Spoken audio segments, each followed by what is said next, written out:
রাজনীতি রাজপ্রাসাদ ছেড়ে যখন ফুটপাত এবং বস্তিতে, তখন যা হবার তাই হচ্ছে।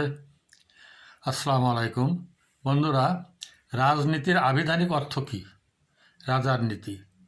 তো সেই রাজনীতি রাজপ্রাসাদ ছেড়ে এখন ফুটপাত এবং বস্তিতে, এবং নেতাদের উৎপাদন ক্ষেত্র বস্তি এবং ফুটপাত।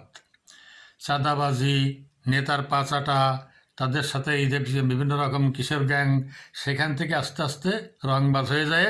পয়সাপাতি যখন হয় তখন রাজনৈতিক একজন গডফাদারের পিছিয়ে পিছিয়ে যায়, নিজেই ফাদার হয়ে যায়।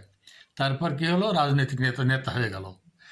তো আপনাকে এইটা বোঝা উচিত যে কোনো ব্যক্তি যদি তার ক্ষমতার চেয়ে, যোগ্যতার চেয়ে, কনজিউমিং ক্যাপাসিটির থেকে অধিক বিত্ত এবং ক্ষমতার মালিক হয়ে যায়, তো সেটা তো সে বেসামাল হবেই। আপনি নিজেকে দিয়ে চিন্তা করেন, আপনার পেটের ক্যাপাসিটি যতটুকু তার থেকে যদি বেশি খেয়ে ফেলেন, তাহলে ইন্ডাইজেশন হবে। ঠিক তদ্রূপ আজকে রাজনৈতিক নেতাদের উৎপাদন ক্ষেত্র কোথায়? ফুটপাত, বস্তি। তো সুতরাং এর থেকে ভালো কিছু তো আমরা আশা করতে পারি না, করা ঠিকও না। যা হবার তাই হচ্ছে।